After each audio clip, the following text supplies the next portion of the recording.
అందరూ ఎంతో తమ ప్రయోజనాలు వ్యాపారాలు బంద్ చేసుకొని ఈ బీసీల కోసం పోరాడుతున్నారు. అనేక రాయితీలు సాధించారు. అందరి పాత్ర ఉంది. ఈ ఒక 42% విషయం లోపల అన్ని సంఘాల అన్ని బీసీ సంఘాలు అన్ని కుల సంఘాల పాత్ర ఉంది. బీసీవాదం పాత్ర ఉంది. కాబట్టి అందరూ కూడా ఎవరెవరు మద్దతు ఉన్నారో అందరూ అండగా నిలబడాలని చెప్పి నేను విజ్ఞప్తి చేస్తున్నా.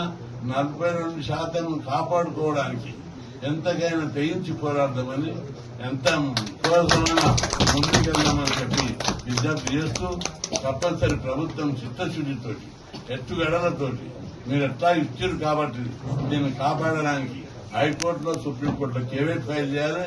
అన్ని జాగ్రత్త చర్యలు తీసుకొని ముందుకు పోవాలని చెప్పి నేను విజ్ఞప్తి చేస్తున్నాను.